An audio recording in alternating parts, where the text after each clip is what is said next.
What's good? Welcome to the hot spot with Cameron. Man, I'm out in the street. Thank you for subscribing. It's going up. Thank you again for liking and commenting. Guess what? It's electric in the city. It is on fire in Detroit. I'm out in the streets right now. I'm at the Kroger's. I'm at the Dollar Trees. I'm at the I'm at the bars. Man, I'm all over the city, and everywhere I go, all I'm seeing is Detroit paraphernalia. Man, every time I go out, I'm hearing 3 times a day, 4 times a day, go Lions. Man, this Sunday, and I'm hearing it on the radio, on the internet, on Thursday, first things first, ESPN, all over Sports Center. This is the game of the decade to not be missed. Viewership is going to be through the roof. The NFL is going to get paid off of this. Billions of dollars is going to be exchanged through betting, through just hand to hand. Money is going to be made through advertisement. Guess what, though? The, the magnitude of this game right now for the Lions is out of this world, out of this atmosphere. If they win this game, this is a playoff game. I don't care what nobody says. This is a playoff game for the Lions. This is going to give them that first round bye, 2 weeks to prepare. Man, Ben gonna have fun with that. Jared gonna have fun with that. Dan Campbell and the squad, they going they gonna go in if they get a bye week. You never know what they're gonna pull out. They being compared to the greatest show on turf. Do you understand what that means? Kurt Kurt Warner off the street 2 times. Marshall Falk, Jameer Gibbs, Isaac Bruce, Amon Ra. And I'm gonna tell you right now, J-Mo, man, J-Mo, man, that dude right there, man. You know what? I love his attitude. He just really has it. To me, it just seems like he has so much passion. He makes mistakes. I get it. Mental, not even on the field though. I'm talking about just mental mistakes in life. I mean, it's hard to manage a lot of, he's young. So I get it. And I can't let him have a pass. He owns those mistakes, but he go out there and he still have fun and he love the game, man. I just love his attitude and his approach towards the game. But then it's another guy this is the jersey I want. I don't know about y'all. Gilbert, man, that dude is underrated, man. 1-7, man. That dude is underrated. I really appreciate him coming out of nowhere to me. Like he seemed like he had two knee injuries, I think, and he still like man. I love it when he get a rep, when he get a situation, he wins. I love it. He wins, and he loves to play the game. That's what they're doing right now. They really love just playing the game right now. So the offense, we already know what the offense is doing. They 40 points a game. 40 points a game, minimum. Woo, have to do that. It's cold out, but it's cold out, so bless me. Thank you. Thank you, Lord. Give them that. Always give praise. Always give praise. I'm gonna say that. Now going to the defense, that's adversity at its finest. They are overcoming adversity. For them to go on the road, the offense, of course, is stepping up. We not even doubting that. But I don't think that people really understand the adversity that this defense has overcome. And that started, and the thing is I don't think people understand it because they don't always see the defense as an intricate part. They see a Baltimore defense or a Chicago '84 Bears defense, or like the Ravens with Ray Lewis, or even Seattle. Like they see those kinds of teams, but they always have Russell or Marshawn Lynch, and the offense is such a flashy thing. I mean, we see that with the Lions. Yes, they are being compared again to you know uh, the Rams, the greatest show on turf. St. Louis Rams at the time. But the defense, with all of the missing players and all of the injuries, man, I saw that at the bye week.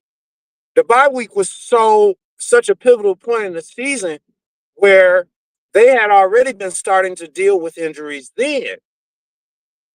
They went 8-0 on the road. And in one of those games, Jared Goff threw 5 interceptions. 5, count them. 1, 2, 3, 4. So, a movie, a quote from a movie. Anyway, when you think of the adversity that they've overcome to still be 8-0 on the road, do I think they could win on the road if they lose this game Sunday? I do. They've proven that they can. And if they go to Tampa, man, they owe them for that loss early in the season. We owe them. They should not have lost that.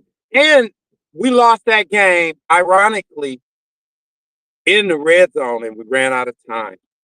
So, come back later in the season, you see why Dan Campbell wanted to go for that early kick. I mean, early onside kick. He didn't want to run out of time. He had to take a thing going forward. We're moving forward past that. Minnesota is in our front view. You know what I'm saying? Tampa Bay, the loss of them is in the rear view. Buffalo is in the rear view. All we looking for now is NFC championship. This is our playoffs now. Hey, early and often.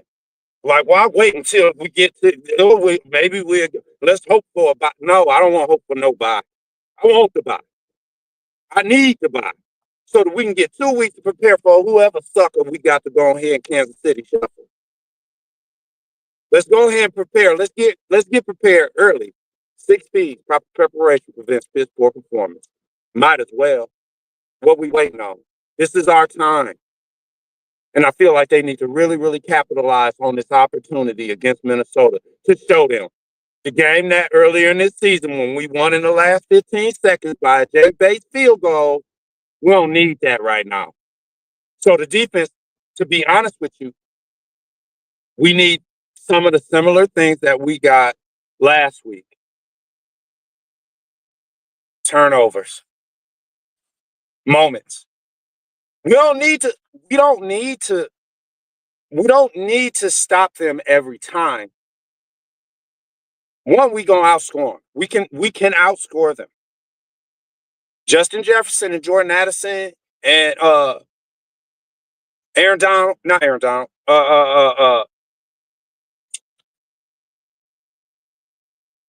I cannot remember his name just because the quarterback for Minnesota. Uh, Sam Donald. Yeah, Sam Donald. We can beat them defensively. We just need to make a couple of plays here and there, pick him off, slow him down, field goals against touchdowns. We can win 7-3. We can win 7-3. If they kicking field goals, Ben don't break in the red zone.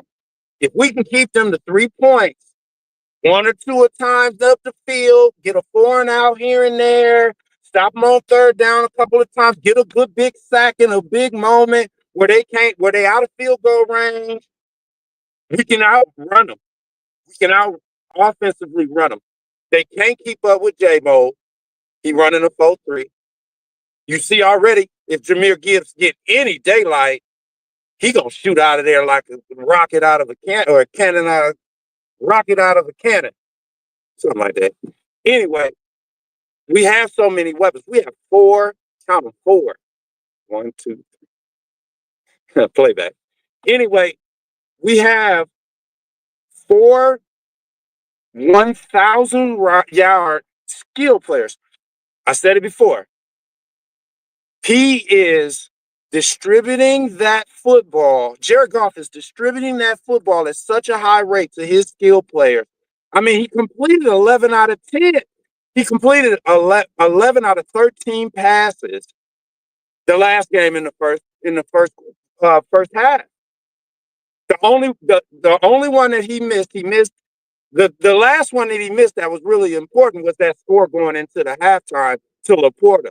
He tried to squeeze it in there to Laporta. He was a second late, and that DB recovered and knocked the ball out of Laporta's hands. But Laporta got popped on that too. He got popped real hard. But anyway, that was only his second incompletion of the game. So when you look at his completion percentage uh, uh, and his quarterback rating, his QBR, then you combine that with Gibbs' versatility, Montgomery's power downhill rushing, and I'm gonna get back to that too. His downhill rushing. Then you get two receivers in there with JMO breaking big plays, taking the top off of defenses, and Amon Rob being that special possession receiver, tough, leadership skills, instilling those types of traits from, his daddy was a uh, uh, uh, six-time Mr. Universe. Was it Mr. Universe? Mr. Alice, one of them, he won he won numerous times, and he instilled that into his son. So now his son is just mentoring these younger guys, and I'm really happy about something. And I said this last time I was on the show. Terrion Arnold, you know what I'm saying? Out of the 11 starters at the beginning of the year, we've had 19 injuries or injuries to defensive players, which is I think the most in the NFL. But through all of that, this first year player has played in every game. He's the only one. And you know what? That's proven to me. I get it. He was holding a lot at the beginning. He was trying to find his niche. He was trying to find his place in the defense. And you know what? They call that the rock. What's the best ability? Availability. That's consistency. That's learning every week. That's getting reps every week against some of the best receivers that's out. And this is going to be a good matchup for him because I think he's going to go against Jefferson sometimes. He's going to line up against Jordan Addison sometimes. You know what? All he got to do is make a couple of plays out there. And, he knows he can trust Branch. He knows he can trust Joseph. Like, he got some guys behind him and side to side to him that he say, you know what? I ain't got to do that because the man right next to me going to do his job. I'm really excited about this game because this defense is going to show y'all. We a little dinged up. But guess what? We've been doing this. This is life for us. This is life for us. And I know people out there, y'all don't remember this, but I say it all the time. It is one pride, but you got to defend the den. This is Cameron. This is the hot spot with Cameron. Come back, like, subscribe, and always, always, always comment because I'm here and I'm going to be here and that ain't never going to change. Be there at the hot spot with Cameron. See you next time.